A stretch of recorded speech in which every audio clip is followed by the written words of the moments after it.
Hey guys, SoCal Val here. You are listening to the Hitting the Turnbuckle podcast.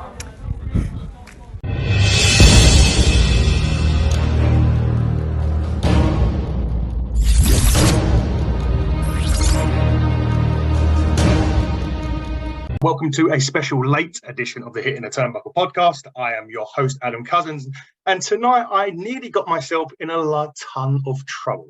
As you can see to my screen on my left, I have the lovely Fiona Lochran who's joining us. Hello. But as you know, normally I would call her the NWA Queen. But this evening, we are joined by the Queen of the NWA, Pollo Del Mar. Good. Is it still it's evening over there still, isn't it now for you guys? Pollo? It's middle of my day. It's evening for y'all. It's a Pollo Del Mar, like a Y. Pollo. But yes, it's like it's a middle of the day for me. But with our time difference, I was so concerned because believe it or not, I'm not Beyonce, so I don't wake up like this. And you look amazing, Pollo. I have to say, you look amazing. Thank you. You do, I appreciate that. We won't worry about the late thing. We had Sarah and Arlo on a couple of months ago now. We was here till about 1 o'clock in the morning talking to him. It was amazing. But Pollo, thanks so much for coming on. I appreciate it, especially with all the stuff going on with the NWA. And we've got to talk. The first thing I want to talk about, and the reason why I want to talk about it is because I had him on quite recently, which was Barrett Brown, who has recently took on Kerry Morton at VIP Wrestling to a time limit draw for that title. He was on when he was on with me. He was like, I want to win this title. It's like a redemption thing. He wasn't successful, although he didn't lose. And I'm wondering what your thoughts are about a potential rematch with Kerry, maybe on Power or an NWA in the future. You know what? I don't specifically know what's going to come, but I think it's a very exciting opportunity for fans to get to see somebody who, in many instances, people would say never lost that title, from when he held it a number of years ago, Barrett Brown, and then Kerry Morton, the first world light heavyweight champion or junior heavyweight champion of the modern Lightning One era. So it's a clash of two eras of the National Wrestling Alliance. And both of them have very valid claims to what they would both consider, respectively, their own titles. So I think it's a very exciting opportunity. And perhaps we will get to see this clash begin to escalate. But who knows what the future holds for the World Junior Heavyweight Championship. Indeed. And I know, Fee, you're really excited because Colby's back.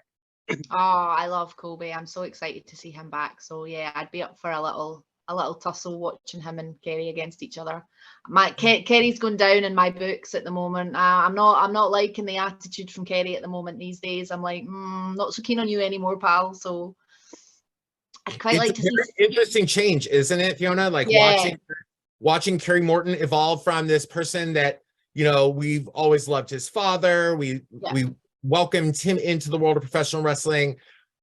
Cheered him on as he was trying to overcome all the obstacles that were being laid out for him as a third generation superstar in professional wrestling.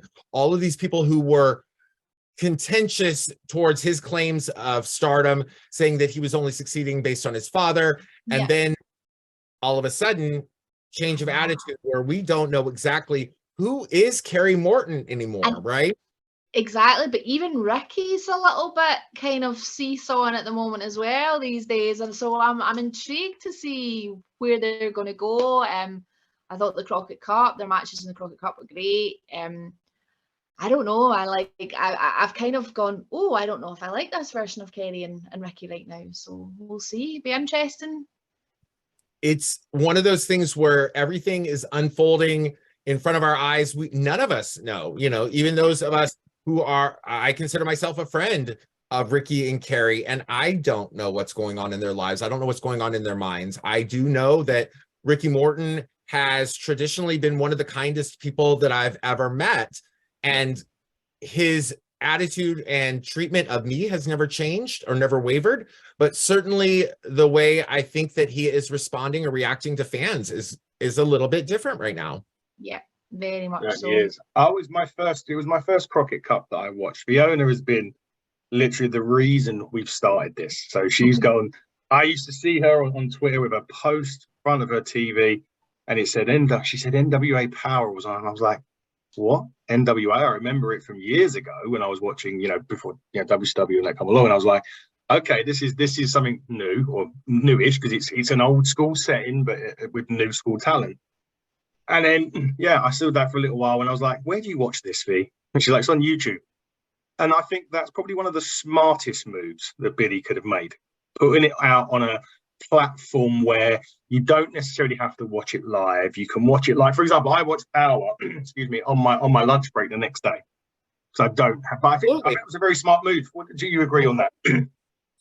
Well, certainly, you know, when Lightning One relaunched the NWA, the NWA, by the way, has been consistently running for generations. Yeah, it's just gone through different ownership, right? And the different ownership has presented it in different ways. So when William Patrick Corgan, took over the National Wrestling Alliance a number of years ago, it relaunched this NWA Power as a YouTube entity, which was wonderful because you are correct. It allows global access. It allows people to tune in anytime they choose to. You can watch it at your leisure. You can watch it at lunch break. You can watch it before you go to bed. It's right there, as accessible as your phone might be, right?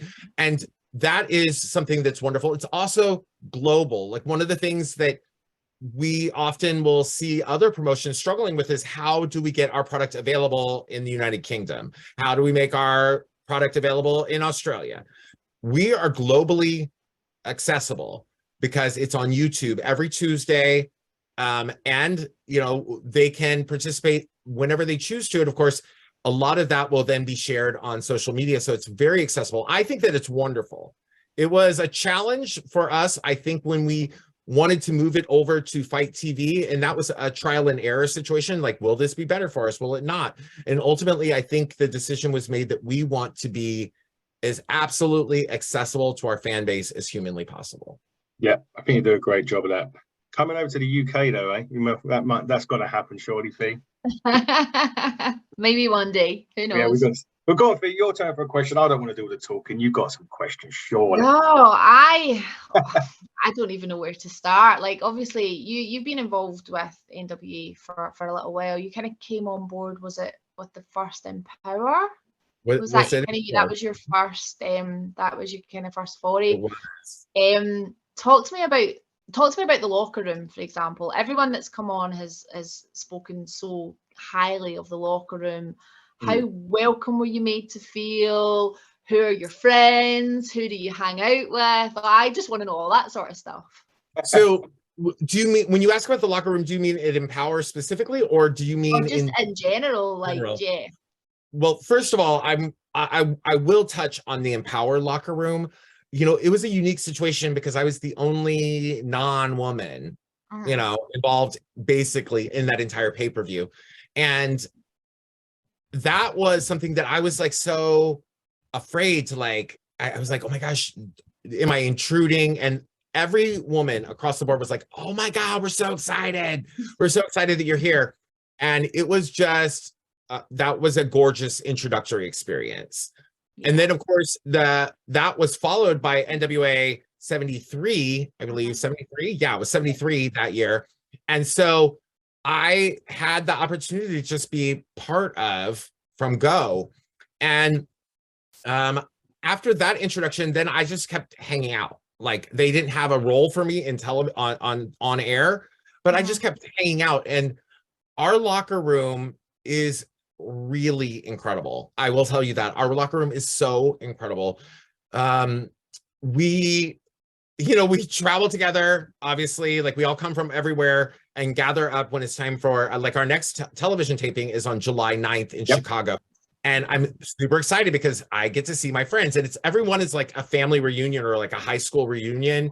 You get to see everybody again, and it's like, oh my God, what's been going on, and chit chat and whatever. But we are also super passionate about what we do. We're super excited about our fans, the product we're putting out.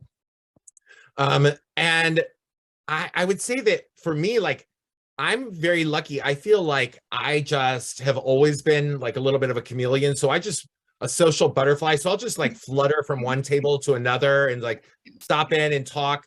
But I will admit that whenever we have anybody that's like a legend in our locker room, I'm right there on it. You know, like, I love to pick their brains. I love to talk to them. I love to hear their stories. So that's how I grew close to Ricky Morton and Joe Kazana, and that's why I've like picked Jazz's brain and Medusa's brain and all of these people. And I would say Dr. Tom, but Dr. Tom is very busy, so I don't get to talk to Dr. Tom as much as I would love to. Bobby Fulton, I adore Bobby Fulton, and I've chatted Bobby Fulton's ears off. So those are the kind of people that I am drawn to. But I also will tell you that, during the time that Silas and I were on screen together, I grew really close to all those boys from Tennessee, the people from Tennessee, and like we have a lot of people from the South. They're really wonderful as well. And I just always felt really welcomed by almost everyone.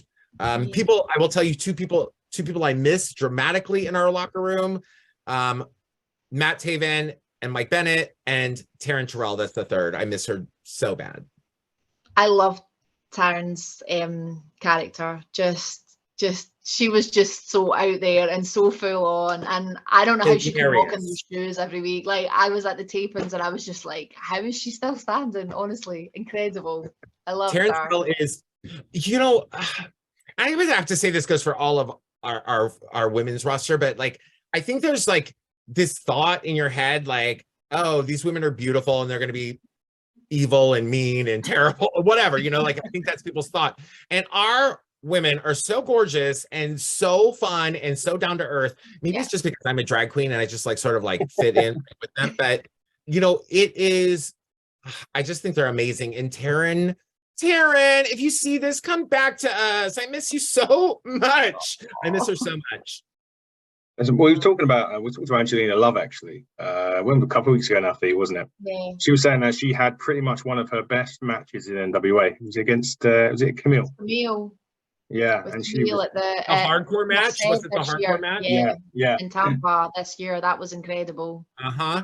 Isn't it interesting how, people talk about women's wrestling not getting representation, and people have said some pretty like ugly things about NWA and the way it represents its women. And I would challenge those people, like, come watch our product, see how heavily our women's division is focused upon, featured, and how quite legitimately almost every single pay-per-view event, the women steal the show. They do. Absolutely. And do you know why that is? It's not just that our women are so incredibly talented, which they are. The reason that the women are able, I'm sorry, like my dog is in the back. It sounds like I've got a reindeer hemmed up in here. Like, the reason the women steal the show so regularly in the National Wrestling Alliance is because our executive team believes in the women and gives them the time that they need to go out there and show the world what they are capable of. Because you can have the most talented women anywhere, and if you only give them a 4-minute match, which I've seen so many times in other companies, nobody's going to see that they're talented. But if you give them the same amount of time or more sometimes than you would give your men during a main event match, they will shine. They will exceed expectations, and it happens time and time again in the National Wrestling Alliance. It does, and that was we actually made that point on the podcast recently. So we were talking about women's wrestling. So we were saying like, you had this big. I mean, we always said that the women's revolution started way before it mainstream started. Go back and watch Impact Wrestling from Gail Kim and Austin. That's go exactly watch what we stuff said. That's back there from other companies were doing, 15, 20 years ago. Yeah. And just because it took one company a decade or more to recognize what other companies were doing very successfully, which was giving women opportunities, doesn't make that necessarily the beginning of the revolution. No, that's exactly what we said to Angelina Love and a couple of others that we have had on. It started way back in Impact Wrestling in like 2005 or 6 or something along those lines when it really started. But we're seeing this a bit more. Awesome Kong, Angelina Love, Velvet Sky. Yeah. Taylor Wilde. Yeah. Like, I can go through a list of women, some who are no longer even in the wrestling industry or wrestling space, who were putting on incredible matches. ODB, Hilary. Like, these are people, Victoria, Tori, you know, like all of these women, incredible people who put on phenomenal matches. I'm very fortunate because I get to call some of those women my friends, which is unbelievable. But these are the people who laid the groundwork with numbers, numeric numbers that from television viewership that proved that women's wrestling is a draw. Yeah. And it only inspired other companies. And we're so blessed that many of those women are like locker room leaders for us at the National Wrestling Alliance now. That's right. And that's exactly what Angelina Love said. Vince Russo would come to her and say, even we'll go into these meetings with Dixie Carter and say, these women, these are the ratings. They're outdoing the men. So, you know. Many times over in some instances. Exactly that. And you've got a lot of exciting young women on that roster as well. Kenzie Page as well is another one that I've watched recently. Oh, sorry, Kenzie and Kylie Page. Sorry, I recently saw them, and obviously there's M95. It's blossoming in the NWA. So I don't know why people would not like what the presentation of the women in NWA, but they're wrong. They are wrong, and I'm going to explain something to you that. Since you are both avid supporters of the National Wrestling Alliance, it's something I'm sure that you've seen and witnessed yourself.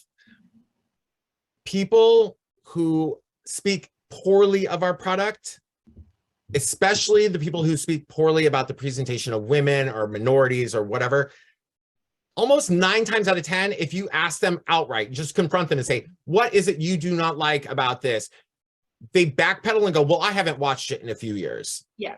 I can tell because your ignorance is showing in your commentary. Like Absolutely. what you're talking about is not what is being seen on television or what is not being seen on our product. Like you are talking about something that doesn't exist and you are holding a prejudice from some other era or perhaps a prejudice that you have assumed as your own that somebody else told you because of something they saw, thought, or something felt. that you've read on Twitter. You've just jumped on a bandwagon because it's cool. Yeah. Yeah, really. All right, for your go. I've got to let you get some more questions in. I know. I just obviously, Pollo, you've had the whole thing with Silas going on. I'm at a loss for words. Obviously, I watched the Cup. I watched what happened. What's going on? What's next for you guys? To be honest, to be completely honest with you, Fiona, I don't know. I don't know what's going on. All I know is this. Like right now, watching these more recent broadcasts of NWA on Tuesdays is insightful for me because I was not on the Australia trip. Sure. I was not around when all of this Southern Six business started. I was not privy to what was happening continents away. And so I'm getting to watch this and start to have some insight into who and how and why he's been influenced to be an entirely different person since he arrived back from this World as a Vampire tour of Australia. And I have had no contact with Silas. No contact with Silas since the Crockett Cup. So it will be very interesting to me to go into Chicago in a couple weeks and see him for the first time and talk to his little Southern Six buddies and say, what is going on here? Like, why is it that you have influenced him in this way? I used to think it was explicitly mind games from EC3. Okay. And now I'm beginning to think that there were other people whispering in his ear as well.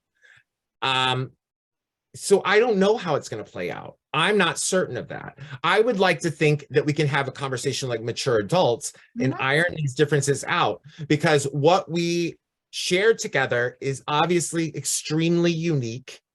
It is like many people were calling it like a breath of fresh air, seeing this kind of unique combination of personalities. And our connection has always been extremely authentic and genuine. So I'm left to think that it's, you know, I know who he was before we met, right? Like, I know that this is really in line with the person he was. And that started to change as we spent our time together. But I'm wondering if the voices of his past aren't chattering in his ear. Like, the Southern Six, the EC3, all of these things. And to be frank, I'm wondering if being an NWA superstar is starting to go to his head. There is every possibility. And there's Well, anyone I from hope- Mind Games. Sorry, I it's hope you EC3. can work it out and you can at least still be civil to each other. Yeah. Because I loved watching you both together on TV. I thought you were a great combination. So I'm going to tell you something. Silas Mason needs to recognize that he is an NWA superstar because he has all of the physical, mental, emotional characteristics of a superstar. But what made him one so quickly was Pollo Del Mar. absolutely. Our combination is what brought him to the forefront. There are hillbillies galore in the South, but he stood out because of something I helped with. And if he does not remedy the situation like he needs to, it could very well be Pollo Del Mar who knocks him back down to earth. Oh, I That kind of was like it. the sound of that. Interesting indeed. I was just about to say, before I didn't mean to interrupt you, if there's anyone good for Mind Games, because I've had him on the podcast, EC3 is definitely one for mine. But to be fair to him, it was a great podcast for us. But obviously, in NWA world, probably not someone that you want rabbiting on in your ear, if that's what's happened. No, listen, EC3 professes to be all about control your narrative, empowering people to control their own narrative, their own story, tell their own thing. But it is a proven fact and reality that he is also very interested in controlling his narrative and your narrative and their narrative. He's constantly feeding people lines until he's able to convince them that what he wants them to do is actually what they want to do, that they are controlling their own narrative when really he's just like allowing them to play into his own game or convincing them to do so willingly. Little puppet master pulling the strings. Certainly Yeah. is. Before the tapings, NWA is a really special show. Yeah. HB Cares for Cooper on the 8th of July. I love these type of things, and we do see other things and other shows, and it is very important that we cover this off. Because talk to us about that, please, because I'm really more intrigued to find out about this show and how special it's going to be. Well, first of all, people have to understand, and I address this online too. Like, there were some people when we're returning to the Highland Park area of Chicago. It's not Chicago proper; it's a suburb, but people in the United States and around the world may be aware that Highland Park was victimized by a mass shooting a little over a year ago. Yes, I remember it. And when we held our 312, the NWA 312 pay-per-view in this particular venue in Highland Park, we received a lot of like negativity from people online saying, oh my God, look how small their venue is. Like, this is absurd. But what they failed to understand, and I'm appreciative that y'all are giving me the opportunity to share publicly, is that we chose purposely to be in that specifically small venue for two reasons. One, it is in the heart of Highland Park, legitimately in the heart of this area that was tragically torn apart by gun violence. And number two, that specific building owns the camera equipment, the surveillance equipment that surveyed out onto the public and was able, through their video footage, to catch the perpetrator of that mass shooting. People don't know that. This building has great significance because its surveillance footage is what caught somebody who was a mass shooter. Wow. We chose to go there. And the reason we chose specifically to do that is because one can imagine the kind of trauma and PTSD that would follow or be associated with something like this, where what used to be a bustling downtown little area with cute shops and ice cream parlors and coffee shops and, your grocery store, people in that community are traumatized to return there because everywhere they look, it's a site of horrendous memories for many of them, including some of their neighbors, their friends, colleagues, coworkers losing their lives on those streets. And Billy Corgan, William Patrick Corgan, the owner of the National Wrestling Alliance, lives in that community. He owns a small business right there, like a block away. And it's part of his investment in his hometown to revitalize that area, giving people a reason to go back downtown again, something to be excited about in that area. And so that was our first trip. And we're returning to that same building, and we're doing a fundraising event specifically for a young boy, 8 years old, who was injured quite tragically and pretty dramatically in that shooting. And the cost of healthcare and medical coverage and hospital stays and operations is just overwhelming and consuming his family. So what we've done is we partnered between the National Wrestling Alliance and a lot of local sponsors, a lot of local businesses, community groups. We're going to hold this amazing event for Cooper. We're going to be down there. We're going to be holding this special show. It is a fundraising event.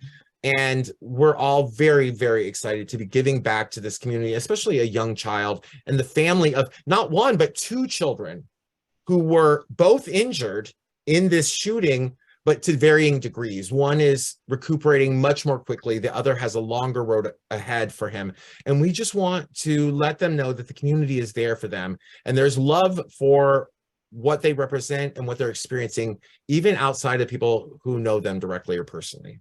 That's an amazing event. And I've got an 8-year-old boy myself, and he didn't have that. He had a traumatized beginning, but that was due to the nature of the complications of birth, but you wouldn't know it now. But so it's a totally different scenario, but I can totally understand where we're coming from. And that, you can understand like I can only imagine, I can only try to imagine what it would be like to take your two young children to a parade, just like any other parade, just out to have a parade.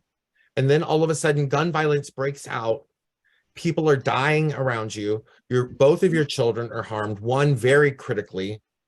And it's a year later, and some people are trying to put it behind them. Some people have forgotten that it ever existed. But your life and the life of your child are changed forever by this event. Yeah. And we know that those kind of experiences can be so isolating. And while we can't do anything to change what has happened, what we can do is change the perception that people have moved on and forgotten what you're still left, the pieces you're left to pick up. We know, and we're excited to be part of it and just to show some love. Yeah, and that's going to be a really special show for anyone that can get down there. So please do. And that's the day before the tapings of NWA Power. You mentioned there was a fundraiser. Is there any way anyone can make any donations other than attending the show that you know of? I don't know offhand, but I'm certain that there's going to be, we probably will be sharing some kind of links through NWA socials. Yeah. We tend to be very good about that. And the talent is very on board with this. It's one of the things that I do love about participating in the National Wrestling Alliance is I get the experience of being part of such a legendary and historic wrestling organization, but we are not so huge and so corporate that we don't have the desire or motivation to do things like this. We try to positively impact the communities wherever we go. And people don't know this, but when we are in Knoxville, members of our roster will go to the Knoxville Children's Hospital. Or when we're in, Winston-Salem, we did things where we arranged visits to other specifically children's hospitals. That's one of the things that I think that the talent really loves to do. So I love getting to feel like I'm part of something so big as the history and legacy of the National Wrestling Alliance, but not so large that we've lost touch with the kind of impact that even my level of celebrity can have in the lives of other people. Yeah, definitely. And if there isn't any fees that come out, can we make a charitable donation from the Hitting the Turnbuckle podcast, whether it's for you or somebody else? We want to make a donation to this. So if you can find this, if there's any links that go out, great. If not, boy, I'll come for you, and we'll sort something out for them as well, because it's a very good cause. And we would want to do that for sure. No problem. Let's start wrapping up. I appreciate it. It's been nearly half an hour already. It's kind of flowing by. I'm not in a big rush. I made y'all wait. Y'all, the listeners or viewers wouldn't know that. I made y'all wait a little extra. I'm here to talk with y'all. Any opportunity I have to watch or talk wrestling, y'all, later tonight, this is gonna be a whole day of recording and streaming for me, because We're recording this on a Tuesday, and every Tuesday is NWA day for me, and a nice stream on my Twitch after, you know, watching NWA in the afternoon, and now we get to talk about it in between. That's amazing. I'm very curious. You've got a lot of figures behind you. I was thinking the same, yeah. Okay, so y'all, this is my, okay, I don't want to get up too far and show off all my goods, but so this is my little streaming area. Like, this is the area where this is my desk, and this is like literally the stuff behind my desk. So I have everything from, like, right next to me, this is my calendar of things that I have. This is my to-do list, my goals. This is my wrestling bookings for the year. Then behind me, I have things like, these are a collection of action figures as well as collectibles. I'm going to show you some of my favorite things. This is an autographed Ricky Morton Ricky card. It was not autographed until I showed it. I was like, Papa Ricky, look at what somebody got me. And he's like, give that to me. And he snatched it out of my hand. I thought he was going to take it. And then he broke it out, autographed it. He goes, now it's worth a lot more. And I was like, Papa Ricky, I wasn't planning on selling it. That was nice of him. An autographed Dennis Condrey card. Oh. I've got, oh my gosh, I've got so many things. I'm trying to find my autographed Bobby Eaton card. Bobby Eaton is my favorite wrestler. Yeah. And I have an autographed Bobby Eaton card, and of course, he's no longer with us. So I have a lot of wrestling collectibles here, wrestling collectibles up here, and then these are all awards that I've won. Wow. I've got some awards. I like to collect things. I love it. Really? That is, it's Oh, hello. That This is amazing. Drew. This is Drewy. Drewy. He's very popular. No, he's very popular on my Twitch streams. He's the baby face of the house, and his brother, who's around here somewhere, I do not want to bring over here, is the heel of the household. Oh, let's see. Baby's alive in that household for sure, isn't it? This one's sweet, and that one's a jerk. It's that simple. So we move on to the power tapings that are coming up. Following the Crockett Cup. V, your pick won the Crockett Cup when we had this discussion. Thank you. Yes. Well, no. Let's regress this, because you originally said that Billy was pulling a rib and the clowns are going to win. I thought I did. I thought that, yeah, I was absolutely convinced that Yabo and was it Ruffle? Yabo and Ruffle? Ruffo. I was convinced that Billy was just gonna wind us all up and that they would go through. But I said no, Trevor and Mike, and my boys did it. So I was delighted. Absolutely delighted. Trevor and Mike were also my pick. Mm-hmm. Yeah. I can't remember. Who did I pick? Do you remember? I did you not go Titus and Adonis? Oh yeah, I think I did. Yeah. I did. No. Trevor and Mike all the way for me. I will tell you something. First of all, we are returning to Chicago. You know that. Yep. And so Chicago is actually the hometown of those clowns. Yeah. So okay. yeah, Yabo joined us for the first time ever at like the weekend of 312 and the subsequent tapings. Yeah, that's right. And Yabo was really kind of nervous, like Yabo was nervous about being with the NWA. He didn't know how people would, respond or whatever, but it's his hometown. And Billy is so hands-on. William Patrick Corgan's so hands-on with the National Wrestling Alliance. And he either sits at ringside and watches or stands at the curtain and watches. Mm-hmm. Or, like we have like what we call, the traditional gorilla. We have a video camera or like a video screen behind the curtains and everything, so you can see what's going on if you need to. And Billy was watching, and I'm trying to remember who it was. I want to say that it was like whoever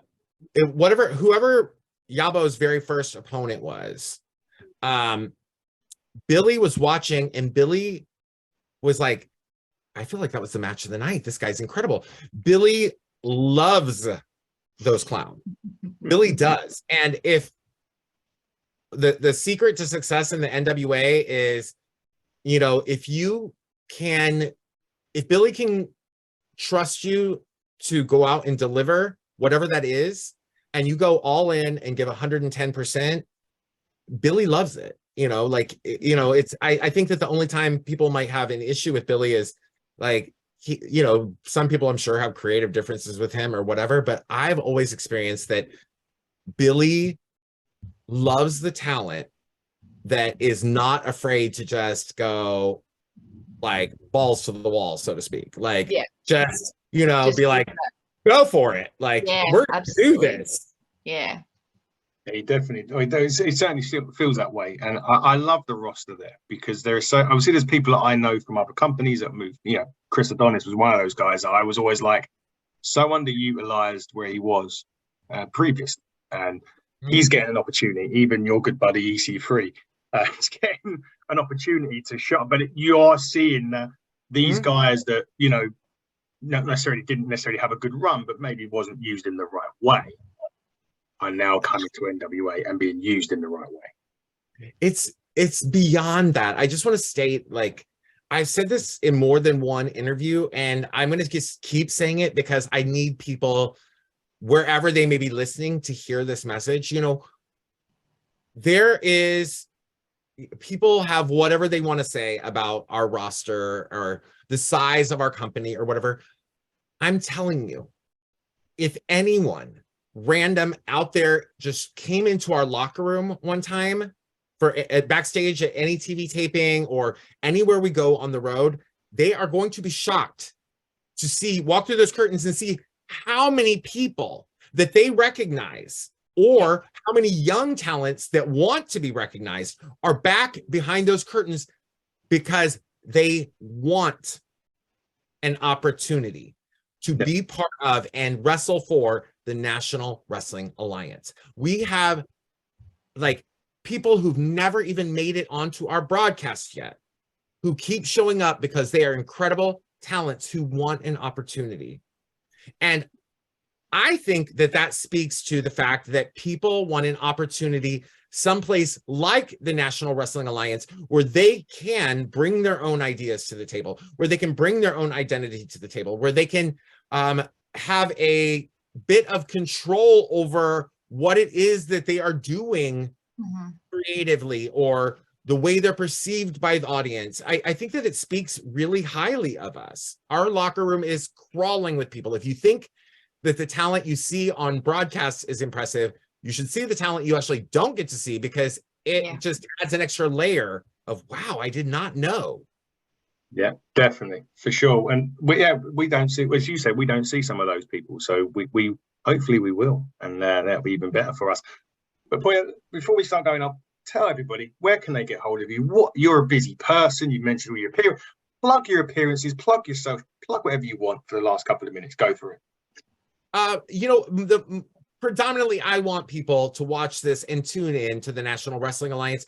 If you are in the United States, it broadcasts at 6:05 p.m. Eastern Standard Time on every Tuesday. If not, you can, no matter where you are in the world, know that on Tuesday is NWA Day, and you can watch the National Wrestling Alliance on YouTube. It's easy to find, youtube.com/NWA. It's so easy. It could not be easier, really.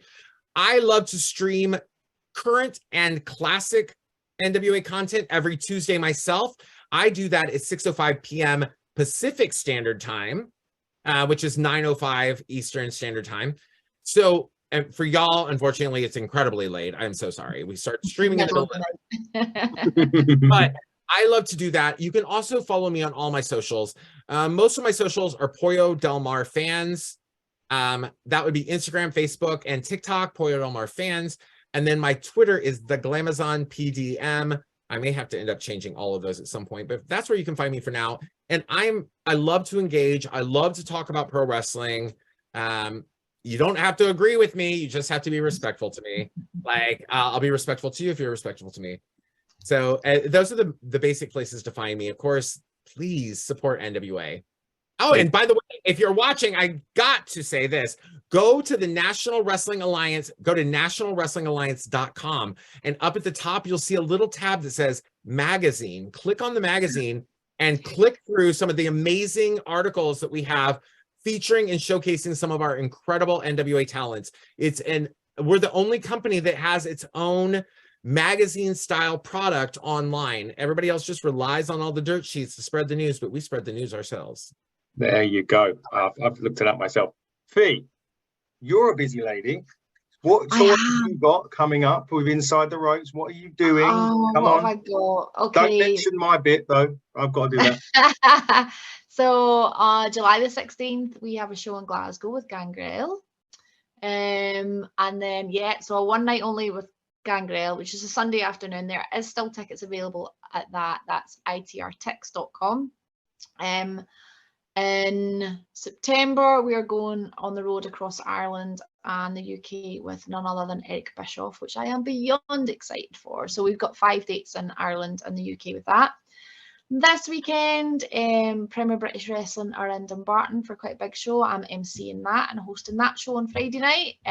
You can get tickets from ringsideworld.co.uk there.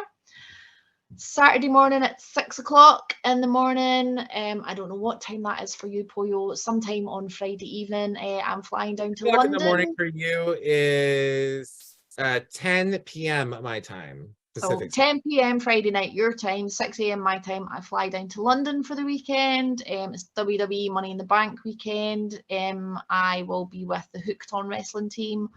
We are hosting watch parties, pre-show parties, after parties. So I've got a pretty full-on weekend. But I am off next weekend and I can't wait to chill. I wish I could say busy. I wish I could say it. So up and coming guests on our podcast, Lisa Marie Veron, Victoria's coming on. Yay! Next, I can say next week, I have a lengthy discussion with Shane Douglas that I personally can't wait for because he is one of my absolute. Oh God, he was on my list. I have a list. I'm not going to bore everyone. Everyone knows I've got a list. Anyway, obviously I'm going to be at Money in the Bank and SmackDown to come and see the Turnbuckle there. July 23rd, which is the one I'm glad you didn't say, Fiona. July 23rd. I know it's more than my life's worth. July 23rd, yes, we have our own wrestling show. It's in Boreham Wood. It's nearly broke the attendance record, so thank you everybody who's already purchased tickets for that event. If you haven't, please go and do so. Fiona will be there. I will be there. There's going to be the best of British talent because we're big British wrestling fans over here. We're sponsored British Indies. There is also going to be an announcement dropping. I can't say when because I'll get in trouble about a major announcement that's happening on the show. I will give you the scoop after. So you'll get it in a minute. So just don't say anything to anybody. So that's happening. Yes, that's happening on the 23rd of July. Obviously, Fiona, we will meet up again at All In as well. We shall, yeah. That's and I'm going to Eric Bischoff's tour, one of your with London. I can't wait for that. We're also going to be at Rev Pro Wrestling Canucks. I need to meet a certain good friend of mine that lives 20 minutes down the road from me, Mr. Will Ospreay, who's going to be performing after Forbidden Door. So we will be there on the week before, I think, actually. Sorry, the week before our show. But boy, it's been fantastic talking to you and hearing all about the company that me and Fiona really like. You also got a Saturday show at NWA, right? Quickly.